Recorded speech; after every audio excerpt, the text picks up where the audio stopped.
Sisi kama kwenye game dhidi ya Al Masry, uwanja ulionekana na taswira ile kwenye mchezo mkubwa ambao unatazamwa na Afrika mzima, pengine mpaka kuna baadhi ya nchi uko kwenye mataifa wenzetu pia wanaweza kwa wanatazama mchezo wa finali kati ya Simba na RS Berkane.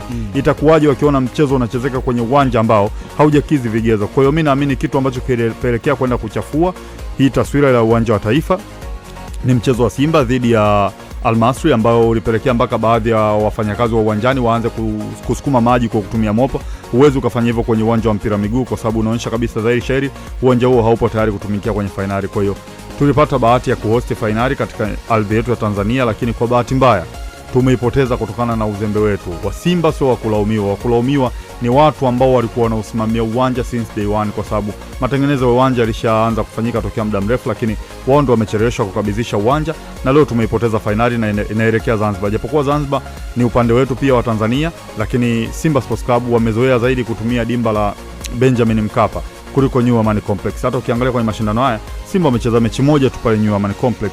Msimu mzima Simba wana mechi mbili tu pale New Amaan Complex, mechi dhidi ya Stellenbosch, mechi dhidi ya Azam. Kwa hiyo Simba hakuna namna ambayo wanaweza kufanya sasa hivi, ni kuweza tu kujiandaa vizuri na kufocus kwenye mchezo. Haya mambo ya uwanja nadhani wasiweke kabisa akilini. Pengine walijichongea kupeleka mechi ya Stellenbosch nusu finali pale New Amaan. Maana hiyo inawezekana nayo ni sababu ya wao kujichongea. Yani France hata kama hujajichongea, lakini kinachokuja kuakisi ni kitu kimoja.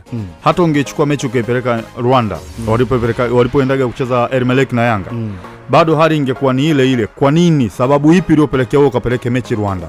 Wangeanza kufanya review za mchezo wako uliopita wa robo finali ukiwa nyumbani, wakaona vile vitu ambavyo vilikuwa pale uwanjani. Kwa hiyo ule mchezo wa robo finali ndio kitu pekee kilichoenda kuchafua taswira ya uwanja wa Benjamin Mkapa, na ndio maana CAF wamekuja na tamko hili hapa sasa hivi, kwa sababu hata ungepeleka Rwanda wangeanza kujiuliza, je, kuna uwanja ambao umepitishwa na CAF pale Tanzania bara, tatizo gani lililopelekea Simba Sports Club kuamua kutumia uwanja huu? Wangeenda kureview kwenye michezo yao ya nyuma, wakaona kuna changamoto kwenye uwanja, wangehitaji kujiridhisha zaidi kuhusiana na huo uwanja. Kwa hiyo wao ndio wenye maamuzi ya mwisho CAF, lakini mimi naamini kwa upande wangu RS Berkane nguvu walionayo viongozi wao ndio wameishinikiza CAF kufanya hichi kitu, kwa sababu RS Berkane sio wageni na Lupaso, wanapafahamu vizuri tu.